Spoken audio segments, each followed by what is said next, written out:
Gràcies, senyora presidenta. Vull començar per saludar la presència de les representants de la Federació d'Entitats. La regulació de l'autoconsum del cànnabis i els clubs cannàbics ja van ser objecte de la ILP La Rosa Verda,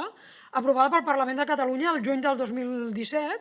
per una ampla majoria, i malgrat aquest fet va ser objecte de recurs d'inconstitucionalitat i suspesa, igual que les regulacions de l'autoconsum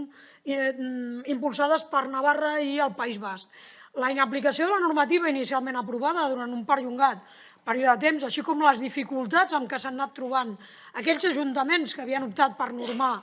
aquestes entitats, fonamentalment per la contínua judicialització des de delegació del Govern, fa que a data d'avui la situació entorn a aquesta qüestió a casa nostra es caracteritzi fonamentalment per una falta d'accés a recursos informatius, insuficient previsió de riscos,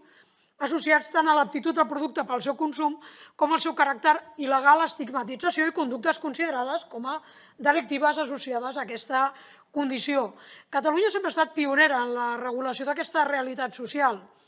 i continuem tenint la necessitat d'una regulació valenta que presenta indubtables avantatges. Posa llum sobre una realitat invisibilitzada per una més eficaç intervenció, augmenta la formació i informació dels consumidors, allunyant-los del mercat il·legal i limitant el consum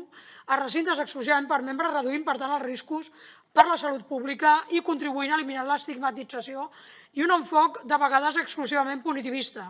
I en aquest sentit, la proposta de resolució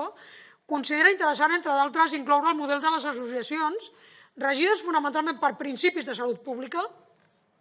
i degudament registrades i monitoritzades com a estratègia per la prevenció i la reducció de riscos als futurs plans estratègics en l'àmbit de les addiccions, partint d'un concepte d'autoregulació des de les associacions com a espais basats al lliure exercici dels drets i llibertats de les persones associades. Una proposta, en definitiva, amb la que es pretén no mirar cap a una altra banda, sinó posar llums i taquígrafs i definir els límits amb claredat. Moltes gràcies.